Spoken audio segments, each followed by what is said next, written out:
Un saludo súper especial a todos en esta hora en el nombre maravilloso de nuestro Señor Jesucristo. Hoy tenemos un estudio muy especial para todos ustedes y es una familia en obediencia, es una familia en abundancia.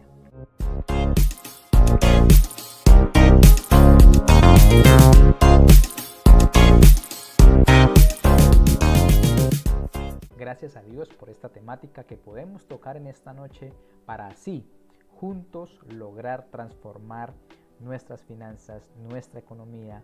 Y si tú realmente estás buscando herramientas necesarias en la palabra de Dios, en las escrituras, pues llegaste al video correcto. Así que no te desconectes, quédate hasta el final de este maravilloso estudio. Es un tema muy especial, es un tema maravilloso.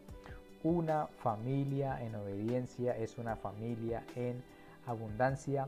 Y hoy vamos a ver por la Biblia cómo es que si vivimos en obediencia, pues vamos a vivir en abundancia. Así que vamos a entrar en este maravilloso tema. Aquí tenemos una imagen muy especial de una familia que está con sus dos hijos.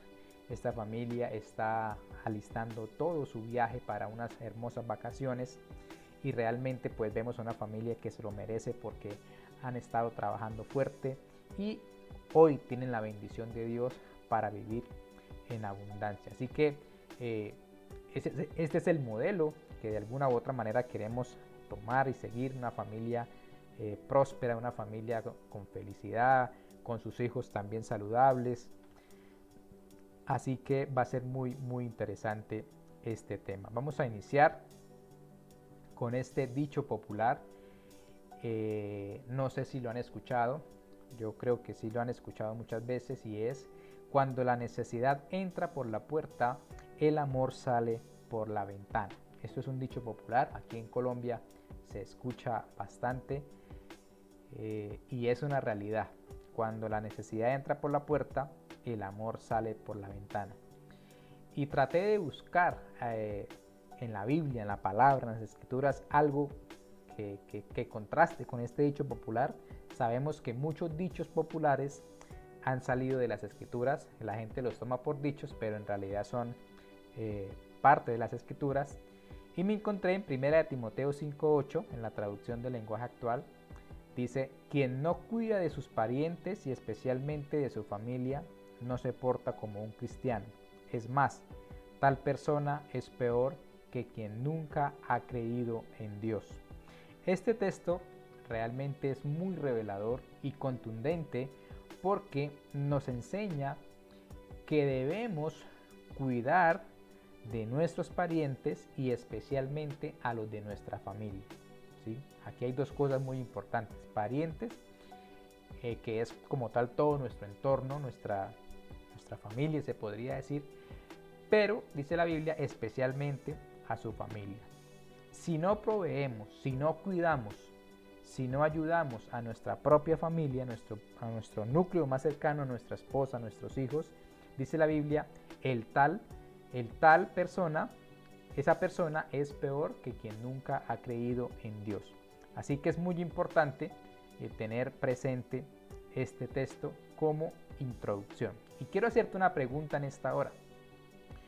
Como familia, esta pregunta quiero que la pensemos, que la analicemos como familia. ¿Qué pensamos acerca del dinero y de las finanzas? Esa es una pregunta que debemos contestarla en familia. ¿Qué pensamos acerca del dinero y de las finanzas? Quiero que ahí en los comentarios me dejen sus respuestas para de alguna u otra manera también saber qué piensan ustedes, las familias, las personas, acerca del dinero y de las riquezas. ¿Sí? Déjenme en los comentarios su pensamiento, su idea, su pensamiento, qué considera que para usted qué es el dinero. Déjenmelo ahí en los comentarios, que los vamos a leer, y así también va a ser muy importante pues formar esta comunidad. Entonces, como familia, ¿qué pensamos acerca del dinero? Dice la Biblia en Eclesiastés capítulo 5, versículo 19: También es algo bueno recibir las riquezas de parte de Dios y la buena salud para disfrutarlas. Disfrutar del trabajo y aceptar lo que depara la vida son verdaderos regalos de Dios. Eso está en Eclesiastés capítulo 5 versículo 19 y lo leímos en la Nueva Traducción Viviente. Entonces, la Biblia nos habla sobre las riquezas, ¿sí? Dice que es algo bueno recibir riquezas de parte de Dios. Y no solo las riquezas, sino también la buena salud para disfrutarlas, ¿sí? Disfrutar del trabajo y aceptar lo que depara la vida son verdaderos regalos de Dios. Así que si tú pensabas mal de las riquezas o del dinero, pues déjame compartirte lo que dice la palabra de Dios. Es algo bueno, ¿sí? Y es algo que viene de parte de Dios, porque de alguna manera de Dios es todo, o sea, todo es del Señor, y también dice la Biblia que Él da la riqueza al que Él desea, al que Él quiere. Entonces, a partir de aquí, estamos viendo de alguna manera que no es quizás como nos han enseñado, que el dinero es malo, que las riquezas son malas, sino que más bien vamos a empezar a ver y a entender y a profundizar que realmente el dinero y la riqueza son una bendición que provienen de parte de Dios, ¿sí? Vamos a profundizar más adelante en todo este tema. Así que muy importante estar con mucha atención, con mucho cuidado para poder entender todo este tema. El dinero es la raíz de todos los males. Esa frase o ese pensamiento o esa enseñanza es un mito que debemos eliminar, erradicar de nuestra familia. O sea, no podemos pensar así. El dinero es la raíz de todos los males, es un mito. Sí, eso es falso, eso es mentira. Y usted me dirá, hermano, pero ¿cómo usted va a decir si eso está en la Biblia? Quiero informarte que eso no está en la Biblia.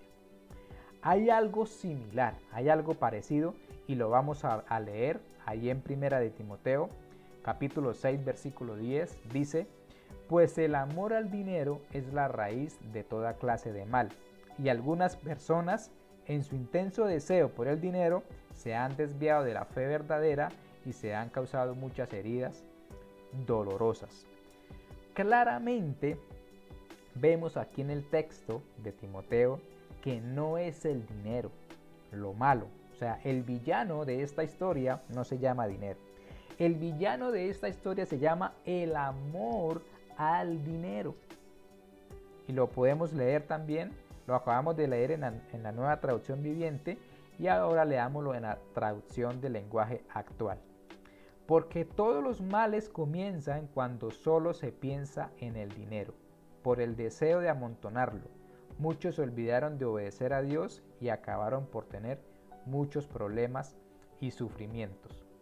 Así que vemos claramente que el villano de la historia no es el dinero, no son las riquezas, sino es el amor al dinero. Eso es lo que la Biblia condena y lo llama codicia, ese deseo de querer tener más y más. Y vamos a verlo en la próxima plantilla.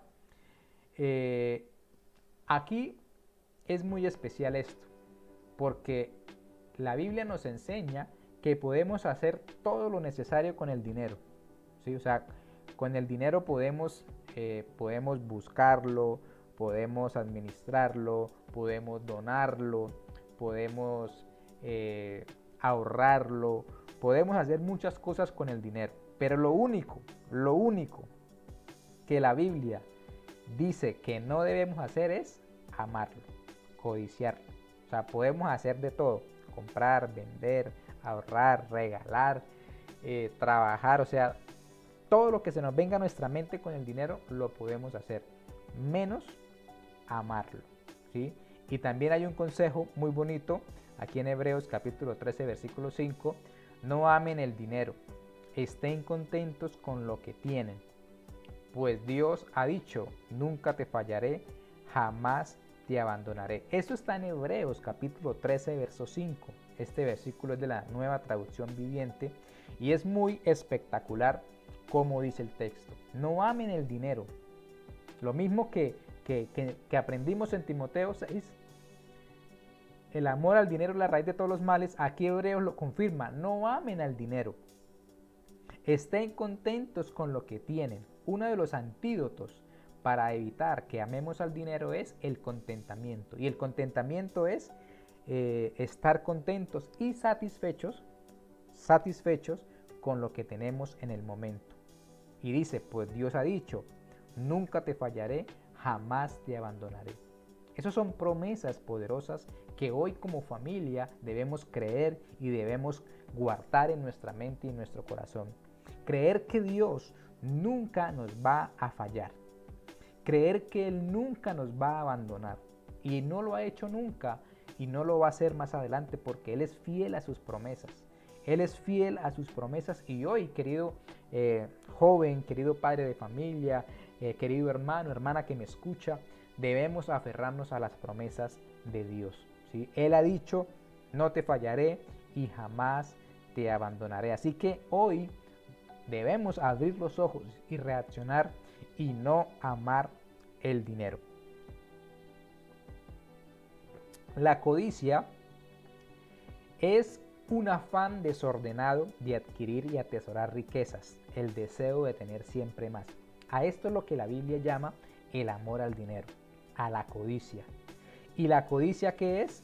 Es ese afán desordenado de adquirir y atesorar riquezas, el deseo de tener siempre más.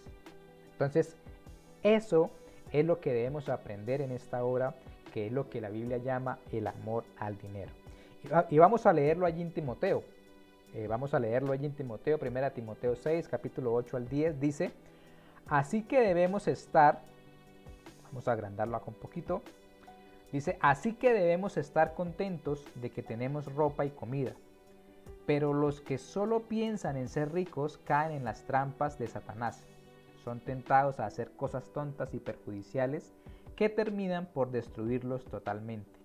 Porque todos los males comienzan cuando solo se piensa en el dinero. Por el deseo de amontonarlo, muchos se olvidaron de obedecer a Dios y acabaron por tener muchos problemas y sufrimientos. Ese es todo el panorama completo, ¿sí? Ese es el panorama completo del tema del amor al dinero. Es la codicia. Y ahí son palabras literales que debemos aprender. Debemos estar contentos. Si tenemos ropa y comida, ya debemos darnos por satisfechos porque lo tenemos cubiertas las necesidades principales del ser humano. No podemos caer en la trampa del mundo de consumo que nos ha vendido, de la publicidad, el marketing, sino que debemos estar satisfechos. Porque lo dice Timoteo, quien piensa en hacerse rico cae en las trampas de Satanás, ¿sí? Y no es que sea malo pensar en riquezas, lo malo es esto que viene aquí adelante, ¿sí? Porque todos los males comienzan cuando solo se piensa en el dinero. Ese es el pecado y esa es la gravedad del asunto. No está malo proyectarse, no está malo querer ser millonario, querer ser rico, querer negociar, querer hacer muchos proyectos. Eso no lo condena la Biblia. Lo que condena la Biblia es que solo tengamos tiempo para pensar en el dinero y que le quitemos el primer lugar a Dios y se lo demos al dinero. Ese es el verdadero pecado y ese es el verdadero error. Quitar de primer lugar a Dios y poner al dinero. Quitar del lugar, de la prioridad que tiene nuestra familia, nuestros hijos y poner al dinero. Quitar la prioridad que tiene nuestra salud y nuestro servicio a Dios y todas las cosas prioritarias y poner al dinero. Eso es codicia, eso es el error y eso es amar al dinero. No podemos caer en este error. Hay algo muy bonito y es que la honestidad en la familia es el mejor negocio a largo plazo. Aquí vemos una imagen que es una verdad absoluta. La honestidad en la familia es el mejor negocio a largo plazo y el robo solo genera pérdidas y desconfianza. Así que mucha atención a esto que vamos a ver. Y viene la pregunta, ¿robará el hombre a Dios? Esto es una pregunta que está en la Biblia. ¿Robará el hombre a Dios? Vamos a ver qué dice la Biblia. La clave para el bienestar económico es entender las profecías de Oseas, Ageo y Malaquías. Son 3 profecías que si las entendemos en esta hora, vamos a tener una perspectiva diferente de lo que es el bienestar económico. Entonces tenemos a Oseas, tenemos a Ageo y tenemos a Malaquías. Vamos a leerlo uno por uno. Vamos a leer la profecía de Oseas 4:6. Dice: mi pueblo fue destruido porque le faltó conocimiento. Por cuanto desechaste el conocimiento, yo te echaré del sacerdocio. Y porque olvidaste la ley de tu Dios, también yo me olvidaré de tus hijos. Esta es la profecía de Oseas. Mi pueblo fue destruido porque le faltó conocimiento. ¿Sí? ¿Y por qué al pueblo le faltó conocimiento? El mismo texto lo explica. Por cuanto desechaste el conocimiento, yo te echaré el sacerdocio, y porque olvidaste la ley. Recordemos que la ley es la palabra en hebreo Torah, y Torah significa instrucción. Porque olvidaste la instrucción de tu Dios, también yo me olvidaré de tus hijos. Entonces aquí vemos que el pueblo fue destruido porque le faltó conocimiento, porque olvidó la Torah de Dios, las instrucciones de Dios. La profecía de Ageo dice, empieza con una pregunta: ¿por qué viven ustedes en casas lujosas mientras mi casa permanece en ruinas? Esto es lo que dice el Señor de los ejércitos celestiales. Miren lo que les está pasando. Han sembrado mucho, pero cosechado poco. Comen, pero no quedan satisfechos. Beben, pero aún tienen sed. Se abrigan, pero todavía tienen frío. Sus salarios desaparecen como si los echaran en bolsillos llenos de agujeros. Impresionante esta profecía de Ageo. Está diciendo que el pueblo está viviendo en sus casas, en sus mansiones, están viviendo cómodamente en su zona de confort, pero el templo, ¿sí?, está siendo descuidado. ¿Sí? ¿Por qué viven ustedes en casas lujosas mientras mi casa permanece en ruinas? Dios está haciendo como un reclamo. ¿Ustedes por qué viven bien y por qué mi casa, mi templo, mi tabernáculo está en ruinas? Y es eso lo que les pasa cuando ponemos la prioridad primero en nosotros y no en Dios. Sus salarios desaparecen como si los echaran en bolsillos llenos de agujeros. Es como si tú recibieras tu sueldo y lo echaras en el bolsillo, y el bolsillo tuviera un roto, un agujero, y cuando llegues a la casa y vayas a sacar el dinero, pues ya no está, porque está en un bolsillo roto, o sea, se desapareció. Y Malaquías, pues Malaquías dice: ¿robará el hombre a Dios? Pues vosotros me habéis robado, y dijisteis: ¿en qué te hemos robado? En vuestros diezmos y ofrendas. Malditos sois con condenación, porque vosotros, la nación toda, me habéis robado. Si conectamos las 3 profecías, la de Oseas, la de Ageo y la de Malaquías, vemos que el pueblo de alguna u otra manera le está dando la espalda a Dios en la parte financiera. ¿Sí? ¿Por qué en Oseas dice que mi pueblo fue destruido porque le faltó conocimiento? ¿Quiénes eran los encargados de dar el conocimiento al pueblo y a la nación de Israel? Los encargados que Dios había establecido son los sacerdotes, ¿sí? Y toda la tribu de Leví, que eran los encargados de trabajar en el tabernáculo y de llevar la palabra de Dios. ¿Por qué los sacerdotes y por qué los levitas? ¿Por qué cesó el conocimiento? Ellos eran los encargados de llevar el conocimiento. ¿Y por qué cesó el conocimiento? ¿Por qué los sacerdotes, por qué los levitas ya no predicaban la Torá, ya no predicaban las instrucciones? Porque el pueblo olvidó el sustento o el diezmo que le debían dar a los levitas y a los sacerdotes. Al pueblo de Israel no aportar, no dar, no cumplir con el diezmo, con los mandamientos del diezmo, pues los levitas y los sacerdotes les tocó hacer otras actividades, y por eso se descuidó la enseñanza y la educación en el pueblo de Israel, y por eso dice: mi pueblo fue destruido porque le faltó conocimiento. ¿Sí? Muchas veces lo leemos así literal, pero cuando profundizamos en la historia y en el texto, vemos que ¿Por qué se descuidó el conocimiento? Porque el pueblo descuidó el sustento y la manutención de los sacerdotes y de los levitas. Por eso no había enseñanza, no había educación, y al no ver enseñanza y al no ver educación, pues, dice la Biblia, el pueblo fue destruido. Y eso lo comprobamos en la profecía de Ageo. Dice exactamente lo mismo: ustedes se olvidaron de mi templo, ustedes se olvidaron de mi casa, ustedes ya no están aportando, ustedes no están dando realmente lo que le pertenece a Dios. Y en Malaquías lo dice directo: si robará el hombre a Dios, dice, vosotros me habéis robado. Y dijiste, ¿en qué te hemos robado? En vuestros diezmos y ofrendas. O sea, el pueblo se había olvidado de dar los diezmos para que en el templo no faltara alimento, para que en el templo no faltara sustento, y así los sacerdotes y los levitas se dedicaran al 100% a la enseñanza y a la educación de la Torá, de las instrucciones, de la palabra.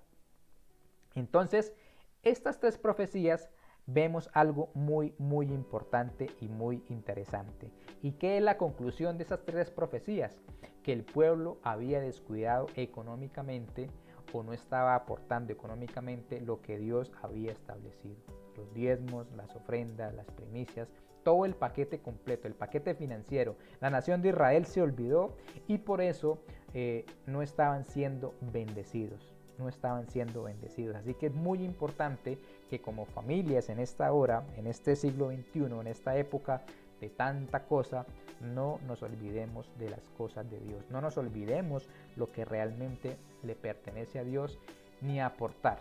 Imaginémonos un cuadro tan sencillo, que usted no dé sus ofrendas, no dé sus diezmos.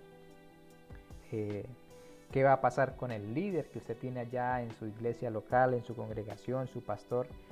Pues que no va a tener el sustento, va a empezar a preocuparse, no va a predicar al 100, ya va a querer pensar en otras cosas, en suplir sus necesidades de otra manera, y prácticamente pues no se va a llevar un ministerio como se debería, ¿sí?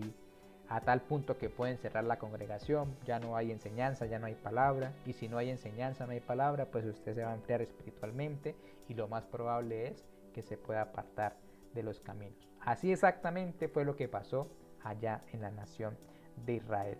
Entonces, como familia, que debemos vivir en obediencia a los mandamientos, tenemos que ser sabios y nunca defraudar a Dios en las finanzas. Nunca dejar de aportar, de contribuir, porque allí está la clave de nuestra bendición. Dios dice, pónganme a prueba. Y esto es lo más hermoso de la conclusión de estas tres profecías, de Oseas, de Ageo y de Malaquías. Dios dice, pónganme a prueba. Y vamos a leer este texto. Dice, traigan todos los diezmos al depósito del templo, para que haya suficiente comida en mi casa. Si lo hacen, dice el Señor de los ejércitos celestiales, les abriré las ventanas de los cielos, derramaré una bendición tan grande que no tendrán suficiente espacio para guardarla. Inténtenlo, pónganme a prueba. Sus cosechas serán abundantes porque las protegeré de insectos y enfermedades. Las uvas no caerán de las vides antes de madurar, dice el Señor de los ejércitos celestiales. Entonces todas las naciones los llamarán benditos porque su tierra será un deleite, dice el Señor de los ejércitos celestiales. Malaquías termina con esta promesa maravillosa.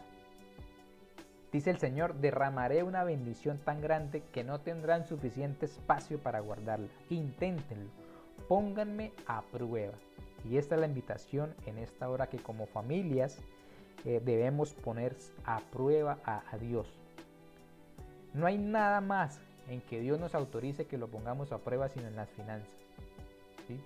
No hay nada más, en nada más podemos poner a prueba a Dios, porque no podemos, Él es soberano.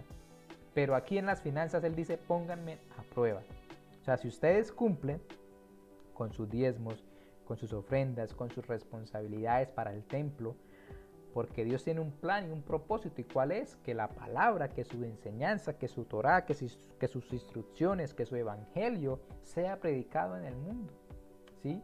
Y en ese momento de la historia, Dios estableció eso para que nada les faltara a los sacerdotes, para que nada les faltara a los levitas.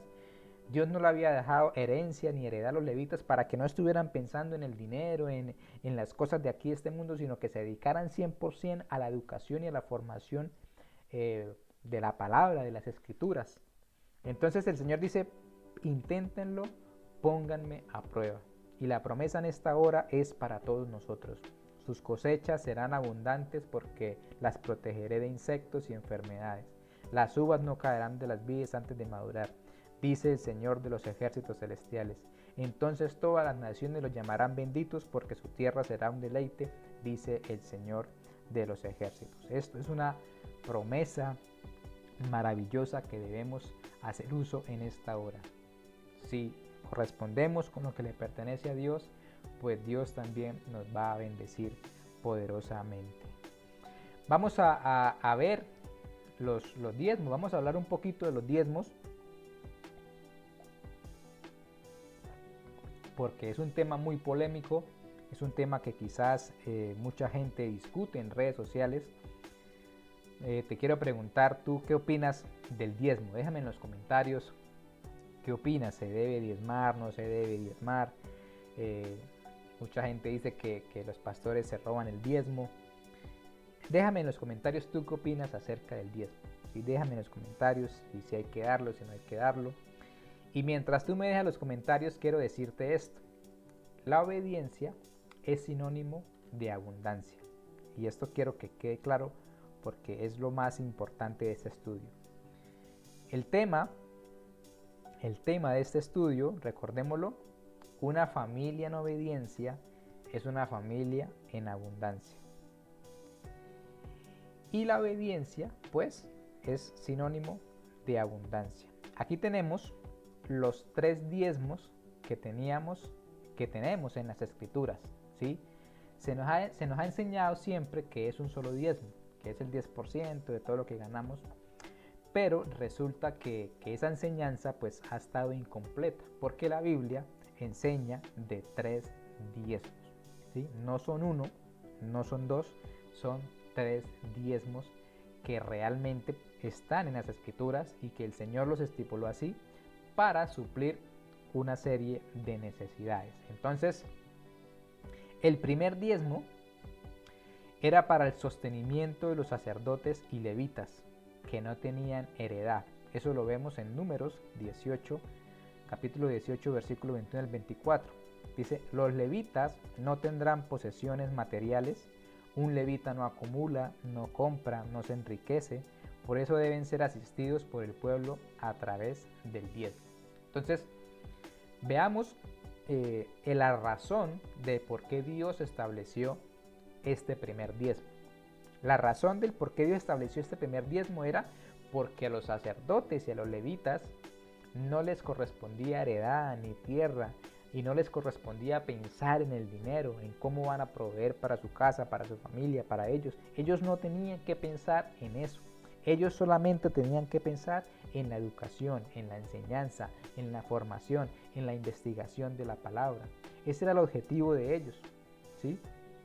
Entonces, un levita, un sacerdote, no tenía posesiones, ¿sí? No estaba preocupado por comprar su casa, su vivienda, por tener una segunda propiedad o por tener acciones, inversiones o negocios.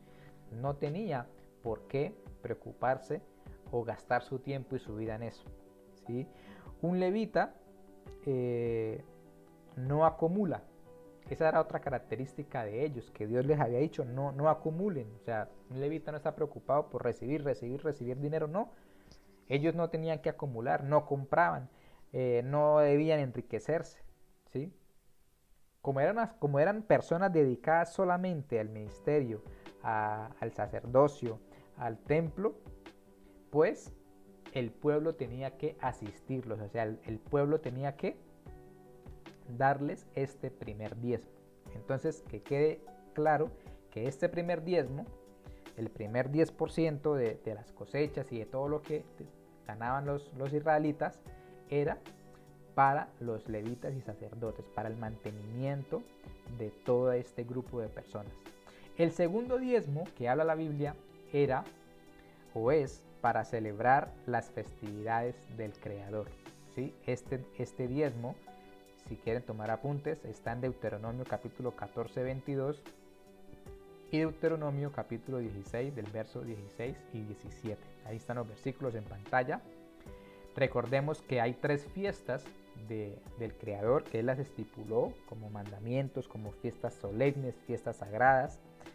Entre las 3 fiestas tenemos panes sin levadura o de las semanas.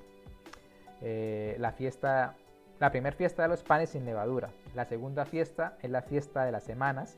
Y la tercera fiesta, la fiesta de los tabernáculos, ¿sí? No se podía presentar ningún israelita con las manos vacías a estas fiestas, porque si se presentaban con las manos vacías, era como si no estuvieran diezmando. Entonces, de lo que ganaban, de todas sus cosechas, bueno, apartaban este segundo diezmo exclusivamente para gastárselo en familia allá en las fiestas del Creador. Es muy importante y usted lo puede constatar ahí en Deuteronomio 14 y 16, este segundo diezmo. O sea, era para invertirlo en mi propia familia. Yo soy israelita, saco mi primer diezmo, que es para los levitas y sacerdotes, saco mi segundo diezmo, que es para asistir a las fiestas. Recordemos que estas fiestas eran anualmente, donde se designaba el lugar, y ese dinero, ese segundo diezmo, era para yo asistir a esas fiestas y no presentarme con las manos vacías, sino poder tener un banquete, poder comer con mi familia. Bueno, eso es algo muy importante. Y el tercer diezmo es un diezmo también maravilloso, y es para el pobre, la viuda, el huérfano, el extranjero y el levita. La cita donde se enseña este diezmo está en Deuteronomio capítulo 14, versículo 28 y 29. Y este diezmo era para que todos ellos comieran y se sacien los pobres, ¿sí? Este diezmo era muy especial porque se sacaba cada 3 años. Entonces 3 años de trabajo y se sacaba este tercer diezmo, que ya no era para el sacerdote, que ya no era para las fiestas, sino que era para el pobre, ¿sí? Era para la viuda y era para el huérfano y el extranjero. Y en ese grupo pues también entraba el levita, porque la final el levita no tenía heredad. Entonces era como la oportunidad para que el pobre, la viuda, el huérfano, el extranjero y el levita pudieran saciarse, pudieran comer, pudieran disfrutar. Y todo esto el Señor lo estipuló como algo social, ¿sí? Para cubrir ciertas necesidades. Entonces el primer diezmo lo estableció el Señor para cubrir las necesidades de los sacerdotes, de los levitas, para que hubiesen personas 100% dedicadas a la enseñanza, a la investigación, a la educación del pueblo. Recordemos lo que hizo Oseas: mi pueblo pereció porque le faltó conocimiento. ¿Y por qué le faltó conocimiento? Porque los sacerdotes y levitas no estaban enseñando, no estaban predicando, no estaban instruyendo. ¿Y por qué no estaban predicando e instruyendo en la Torá? ¿Por qué? Porque la gente no estaba diezmando. Entonces vean el ciclo, cómo se va formando. El segundo diezmo, pues Dios lo estableció para que tengamos el dinero necesario para asistir a las fiestas solemnes de nuestro Creador, que lo disfrutemos en familia. Y el tercer diezmo, pues el Señor no se olvida de los pobres. Dios estableció este tercer diezmo exclusivamente para suplir las necesidades del pobre, de la viuda, del huérfano, del extranjero. Hay cientos de textos donde el Señor enseña que debemos dar al pobre. Dice los proverbios: el que da al pobre, a Jehová presta. Yo voy a hacer un estudio muy especial con respecto a esto de dar al pobre, específicamente este tercer diezmo, porque hay muchos pasajes en la Biblia que los hemos pasado por alto, pero pues hay una enseñanza muy especial. Entonces, recordemos que son 3 diezmos. Si realmente queremos sujetarnos a lo que dice las Escrituras y queremos practicar el diezmo 100% bíblico, pues no debemos dar un diezmo, sino debemos dar 3 diezmos. El diezmo para los levitas y los sacerdotes, el diezmo para las fiestas y el diezmo para los pobres, viudas, extranjeros y huérfanos. Y yo te quiero hacer una pregunta. Si el Señor nos ha bendecido, porque pues yo sé que hay muchas personas que han experimentado la bendición cuando se da el diezmo, cuando se ofrenda, cuando se dan votos. Pero quiero que analices esto. Si Dios nos ha bendecido dando solo un diezmo, porque esa es la realidad y la verdad tenemos que decirla. Actualmente se nos ha enseñado dar solo un diezmo, que es el diezmo que se da a la congregación para los gastos y manutención del pastor y de los gastos locales. Y si el Señor nos ha bendecido que hemos dado solo un diezmo, ahora imagínense la bendición que puede llegar si realmente obedecemos a los 3 diezmos que enseña la Biblia. Eso sería algo de locos. Y ya está en cada familia, en cada hermano, en cada persona atreverse, como lo leímos en Malaquías. Pruébenme, inténtenlo, pónganme a prueba. Y la Biblia lo dice, traed los diezmos al alfolí. No dice el diezmo, traed los diezmos, porque eran 3 diezmos. Ya se los acabé de comprobar por la Biblia.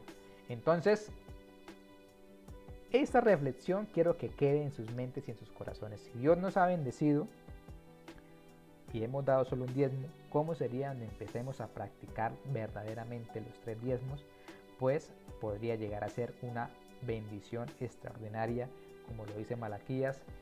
Va a haber bendición hasta que sobreabunde. Van a haber bendiciones que no vamos a poder realmente tener lugar para todas ellas. Así que eso es lo bonito de la palabra del Señor. Y vamos a hacer un ejemplo ya con números. Supongamos que tenemos un salario de 10 pesos. Este ejemplo lo hice con pesos para entenderlo fácilmente. Entonces, si tenemos un salario de 10 pesos, el primer diezmo, que es para el levita, para el sacerdote, sería 1 peso. El segundo diezmo, que es para las fiestas, sería otro peso. Y el tercer diezmo, que sería para los más necesitados, sería otro peso. ¿Cuánto nos quedaría después de sacar los 3 diezmos? Nos quedarían 7 pesos. ¿Sí? Entonces es muy sencillo cómo realmente llevar a la práctica este tema de los 3 diezmos. Entonces tenemos un salario de 10 pesos, 1 peso para los levitas y sacerdotes, 1 peso para las fiestas, que es para invertirlo en mi familia, en las fiestas, disfrutar de las fiestas del Creador, y un diezmo para los más necesitados, para los pobres, las viudas, los huérfanos, los extranjeros. Entonces, si apartamos estos 3 pesos, nos quedan 7 pesos. La pregunta, ¿será que una familia puede vivir con 7 pesos?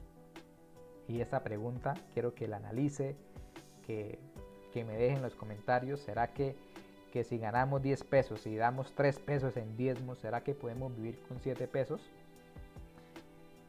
Yo no puedo contestar esta pregunta. Lo que sí le puedo decir es, hay que intentarlo y poner a prueba a Dios. Hay que intentar y poner a prueba a Dios. Porque humanamente, si usted se imagina ganándose el sueldo mínimo, supongamos que el sueldo mínimo sea 1.000.000, usted diga, tengo que sacar 100.000 para el levita, para el sacerdote, 100.000 para las fiestas y 100.000 para el necesitado, me quedarían 700. Y humanamente usted puede pensar, no creo que pueda vivir con 700, que sería como el ejemplo que estamos haciendo. Pero quiero retarlo en esta hora, que lo intente y pongamos a prueba a Dios en esta parte, a ver qué puede pasar. Y quiero retarlo con este texto de 2 de Pedro 1:19. Tenemos la palabra profética más segura.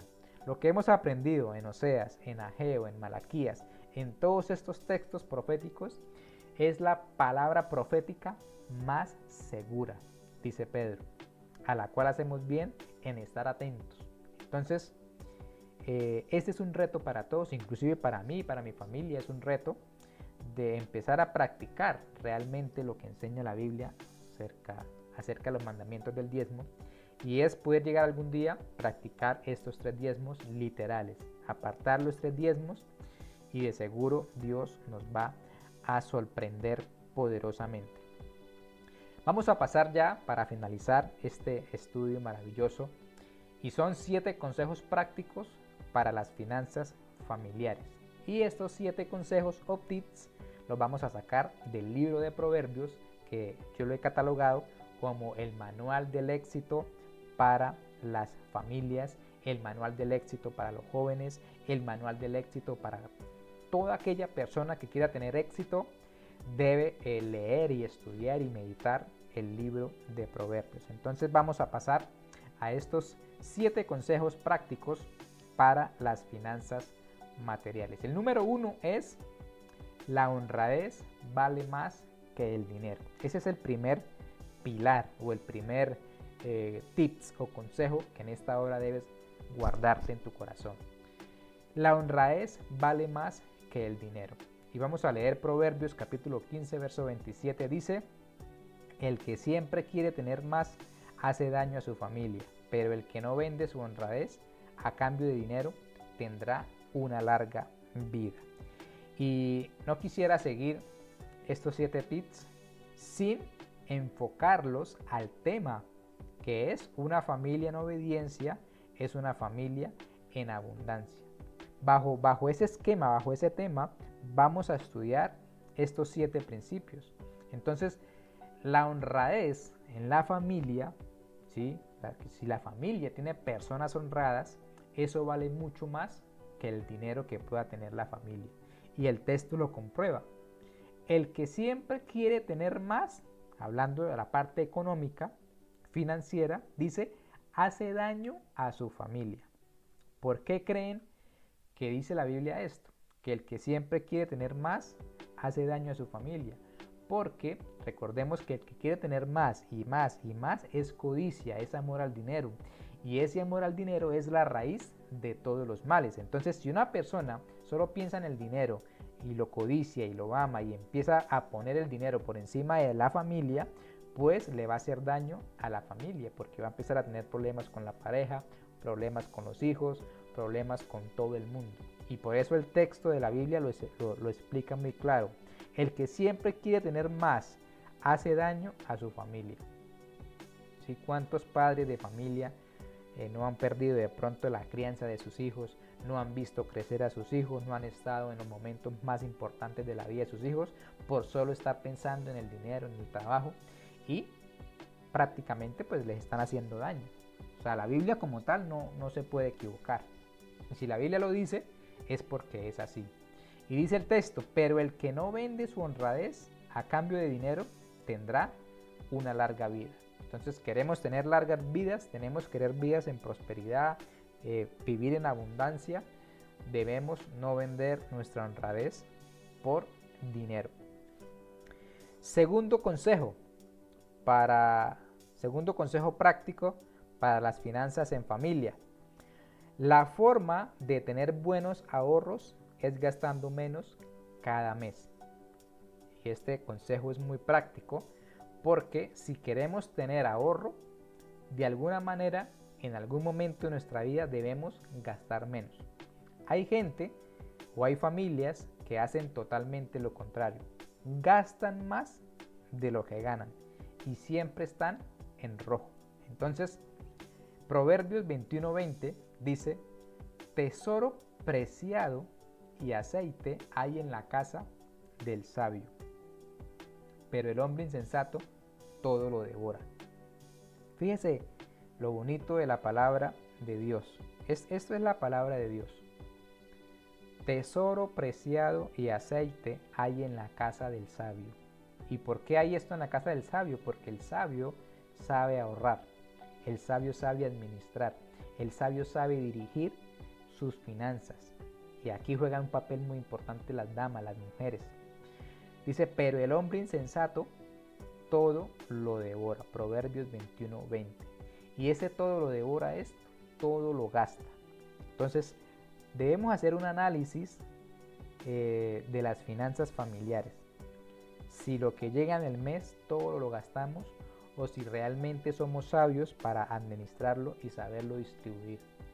Y si somos sabios y lo sabemos distribuir, inclusive puede llegar a quedar para el ahorro.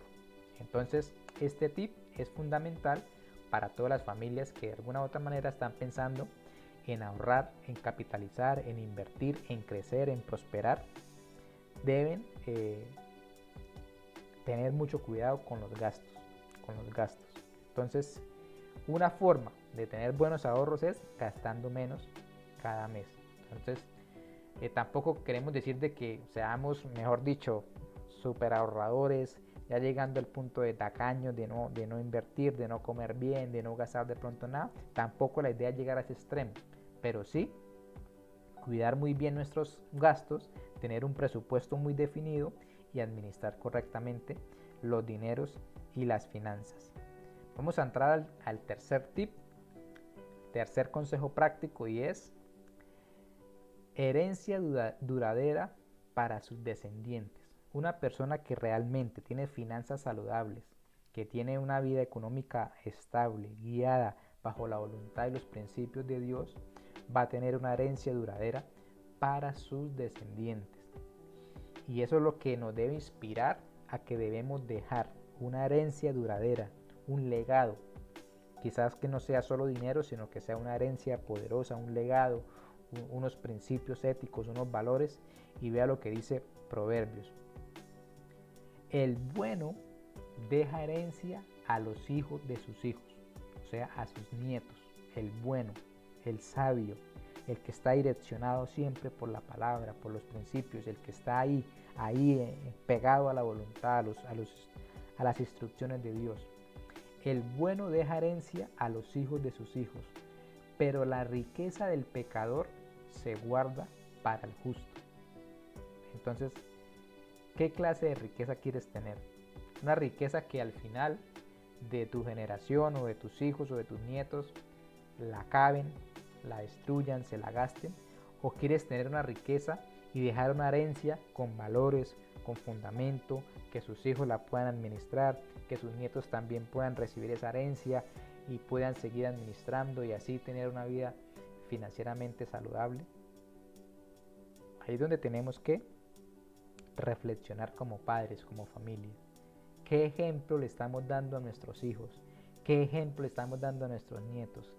Si tú le das el ejemplo de solo trabajo, trabajo, trabajo y no le sacas tiempo a Dios, no le sacas tiempo a tu esposa, a tu familia, a tus hijos, pues ese es el ejemplo que le estás dando a tu hijo, a tus familiares. Y no importa solo tener, y la idea no es solo tener dinero, sino la calidad de vida, los valores éticos, los principios con los cuales nosotros adquirimos esa riqueza y ese dinero. De nada sirve tener mucho dinero, llenar las cuentas bancarias, pero ser malas personas, no tener calidad de vida, no poder disfrutar con nuestra familia, con nuestra esposa, con nuestros hijos. De nada sirve tener tantas riquezas. Vamos al principio número 4, al tip 4. Recordemos que son 7 consejos. Este consejo es muy importante y es: el dinero se puede acabar. Y es muy importante que tengamos claro este concepto: el dinero se puede acabar. Proverbios 27, 23 al 24 dice: mantente al tanto del estado de tus rebaños y entrégate de lleno al cuidado de tus ganados, porque las riquezas no duran para siempre y tal vez la corona no pase a la próxima generación. Me gusta mucho este proverbio y es literal, o sea, aquí no hay nada que añadirle, no hay nada que explicar. Mantente al tanto del estado de tus rebaños. Ese mantente al tanto es entrégate. Sea apasionado con tu trabajo, con tu empresa, con tu negocio. Debes estar allí, pendiente todos los días, ¿sí? Porque la Biblia no quiere que tampoco no tengamos proyección, que no trabajemos. No, al contrario, dice mantente al tanto del estado de tus rebaños, ¿sí?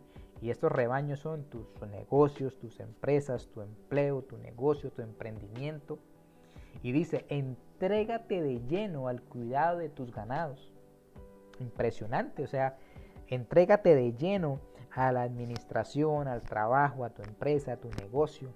Dice, porque las riquezas no duran para siempre. Hoy tú puedes estar bien, puedes tener riqueza, puedes tener un buen negocio, una buena empresa, pero si tú la llegas a descuidar, se puede caer ese negocio, se puede caer esa empresa, se puede caer ese empleo, se puede caer la fuente de ingresos. ¿Y qué dice el consejo en esta hora?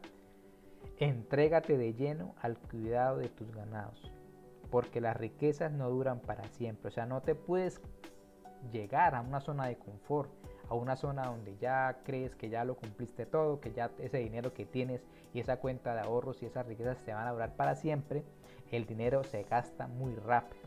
Dice, tal vez la corona no pase a la próxima generación. Si te lo gastas todo, si no estás pilas, si no ahorras, si no inviertes, puede que la próxima generación no le puedas heredar nada, sino pobreza y de pronto antes malestar y carga. Hay muchos padres actualmente, y lastimosamente y con dolor lo digo, que en vez de dejar algo, de pronto una herencia, un legado, están dejando es carga a sus hijos, carga, de pronto, no sé, carga, dolor, angustia, problemas, y ese no es el orden bíblico. El orden bíblico es que debemos dejar una buena herencia, ¿sí? Lo leímos anteriormente, el bueno, el sabio, deja herencia a los hijos de sus hijos, ¿sí? El malvado, el que no es sabio, todo se lo acaba. Entonces, como familia, entre esposos, debemos saber que el dinero se puede acabar, que no dura para siempre. Por eso también el contexto de todo esto es que debemos estar pilas con nuestro trabajo, con nuestro negocio, con nuestro empleo, no descuidarlo, porque en cualquier momento también se puede acabar. Muy, muy importante esto. Quinto consejo, construye una buena reputación de tu familia, ¿sí? Eso es muy importante, construir una muy buena reputación de nuestra familia. No hay nada más bonito que tener una buena reputación. Y lo dice Proverbios 22:1. Elige una buena reputación sobre las muchas riquezas. Ser tenido en gran estima es mejor que la plata o el oro. La reputación es algo que la Biblia pone a la misma par de las riquezas. O sea, dice la Biblia, antes de las riquezas, prefiera tener una buena reputación, que sea de gran estima, porque eso es mejor que la plata y que el oro. Y en familia sí que más. Allí vemos una familia en la foto, en la imagen, que proyecta eso, una familia con buena reputación, con buenos principios, con buena ética. De nada sirve que seas la familia más rica de la congregación, la familia más millonaria de tu barrio, de tu ciudad, de tu país. De nada sirve si no tienes principios, si no tienes ética, si no tienes una buena reputación. De nada sirve tener grandes cantidades de dinero si estás haciendo malas cosas, si estás explotando a tus empleados, si no pagas a tiempo, si son ganancias mal habidas, tienes mala reputación, pues de nada eso sirve, porque pues son cosas vanas. Consejo número 6, ya vamos a terminar, son 7. Moderación y prudencia en nuestras aspiraciones financieras. Y este sí que me gusta mucho porque nos habla de que debemos ser prudentes. Moderación y prudencia. Vamos a leer Proverbios capítulo 30, versículo 8 al 9. Manténme alejado de la mentira y no me hagas pobre ni rico. Aléjame de toda falsedad y dame solo el pan de cada día, porque si llego a ser rico tal vez me olvide de ti y hasta me atreva a decir que no te conozco, y si vivo en la pobreza puedo llegar a robar y así ponerte en vergüenza. Eso lo encuentras en Proverbios 30 del 8 al 9. Entonces este consejo es muy práctico. ¿Por qué? Porque aquí el que escribe los proverbios le dice al Señor que no lo haga pobre ni rico.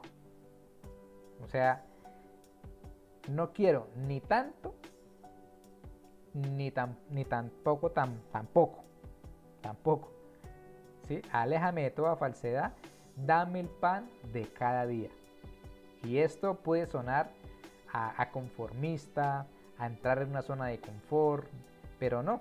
Esto es la realidad de la vida. Esto es moderación y prudencia en nuestras aspiraciones financieras. Muchas veces por querer más y más y más, recordemos lo que ya hemos aprendido, podemos caer en las trampas de Satanás y caer en el amor al dinero, en la codicia, y esa es la raíz de todos los males y es lo que muchas personas les ha tocado pasar y se han extraviado de la fe, de la palabra, han perdido su familia, sus principios, sus valores.